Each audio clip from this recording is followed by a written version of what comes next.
Hello and welcome to episode 11 of UK NBA. I'm Ryan Hillback. And I'm Peter Wells. And we've got a jam-packed show for you today. We've got all your regular features such as Team of the Week, Coach of the Week, got question time, did you know, Key matchups, would you rather, we've got the news as well. Have we got anything new? I know we're talking about something new for next week. We've got some new topic. We've got one special next week. We're going to go going through all the players that are going to be in free agency at the end of the season, so there could be some big movement. I'm really looking forward to that, seeing who the Cavaliers can snap up in the postseason. And just before we talk NBA, got a new haircut there. Yeah, I have. I got on Saturday. I wasn't too pleased when I got told I was getting it cut, but you know. Yeah, your mum joking, kicking and screaming. Yeah, exactly. Right, fair enough. Back like the old days. Two back and sides, lovely. You know. Let's crack on with this episode then. Yeah, and we'll go straight into the news because we've actually got two sections. We're going to cut this into two episodes because there's so much actual news over the last 2 weeks. Because obviously we wasn't here last week. Yeah, it's been absolutely bonkers. Yep. Now, this first piece of news, I was watching the game, the Clippers-Nets game when it happened. The score was 124-83. But during about the third quarter, Teletovic had to, in the third quarter he was substituted and he didn't return. Yeah. And when they went to the pitchside reporter, they said that, the courtside reporter said that he'd been taken to a local medical facility struggling with breathing. Yeah. And at the time, maybe just thought it was asthma or something that was not serious. But it turns out, unfortunately, that he's got a blood clot in his lung. The actual terminology for it is a bilateral pulmonary embolus. Get in. Got that perfectly, yeah. In one. So, yeah, but on a serious note, that's devastating. Yeah, we wish him all the best, but we're pretty sure he's got all the best care. They're at the moment, they're concerned of how long he's going to be back. That's a good thing, the fact they're saying he could be back next season straight away.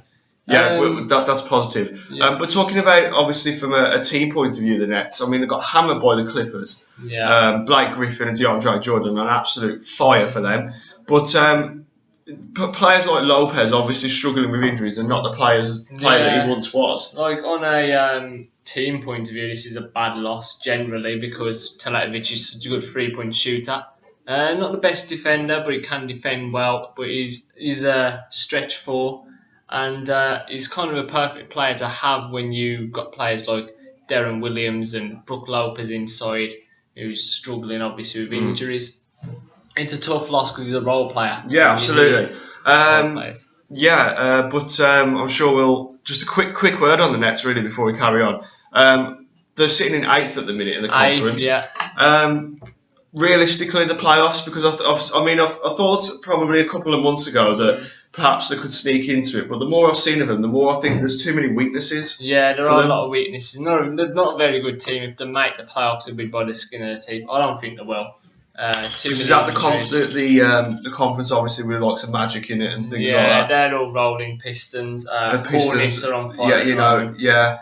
So really, that teams like that are breathing down the neck. And like Miami Heat are the other team in that kind of, they're going to drop out form. But with Dwayne Wade, Chris Bosh, Whiteside, not with the performance of against the Bulls. They're outstanding on again. Sunday. 2 brilliant games in a row for Miami. I mean, if you can go and beat the Bulls, away from home, you're doing something right. Carrying on with the news, Brandon Jennings, for the Pistons, out for the season with a torn Achilles. Yeah, again, that's a massive blow because he's been one of the key injections into why the Pistons have been doing so well the last month or so since Smith left. He's been sensational, assisting, scoring.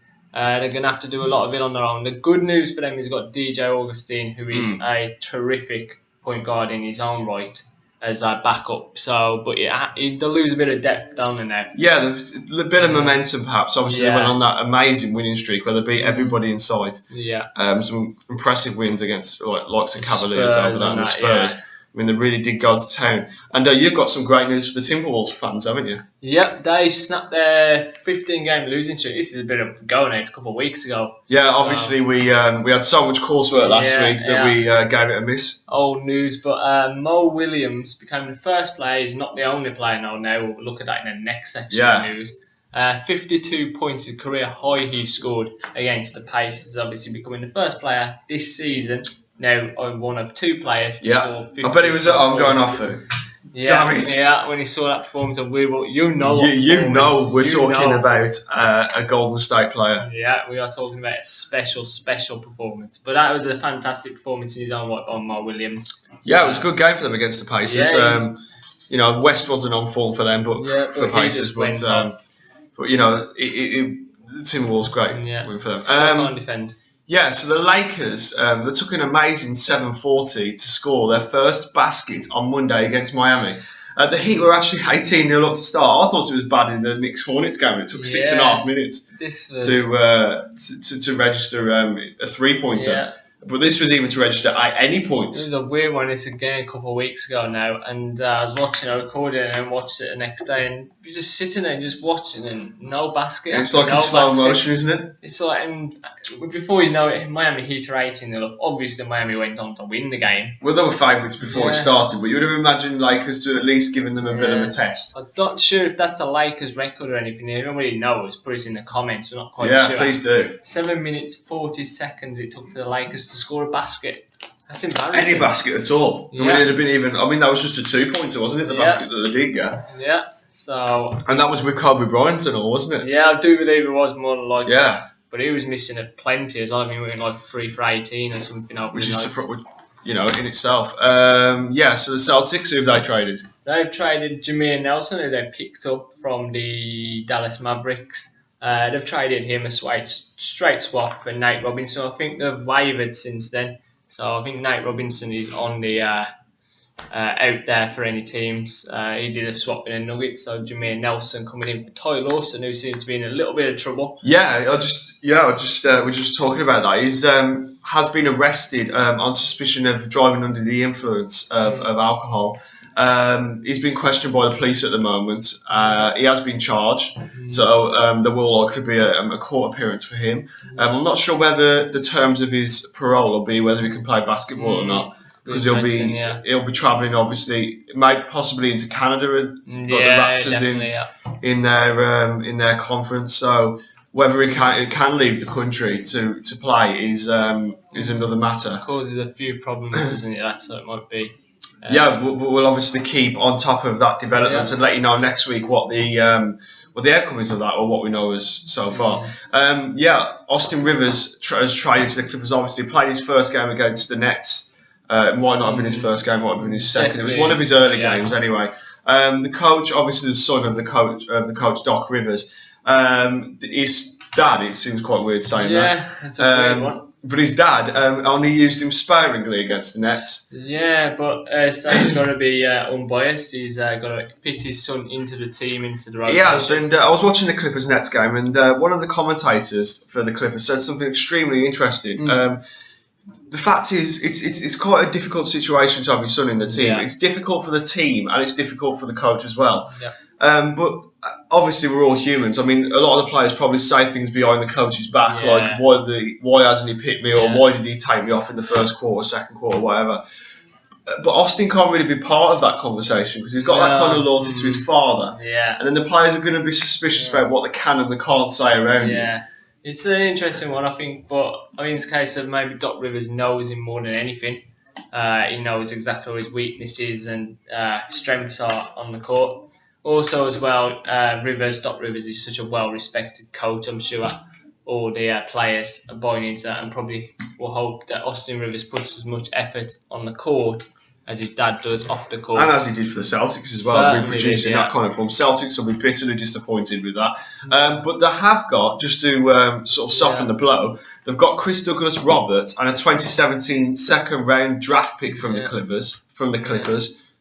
I don't think the Clippers are a basketball team. I've got a feeling now that literally the next 3 years of draft picks are literally going to be Boston Celtics. Literally just Boston picking all the they look like they're going to be dominating the draft picks. At least 600 draft picks now, I do believe. Well, because they've got it from the Rajon Rondo trade as well. Yeah, they've got a third round draft pick for 2019. I think that is. Might be a bit before then. They've just got a lot of pieces, so trading them off for draft picks and trade exceptions. I mean, the amount of money and draft picks that the Boston Celtics are going to have.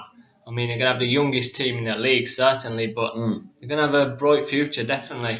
Yeah, Cheers. whether it's good business or poor business, we're going to have to wait and see. It depends who they get in those draft picks.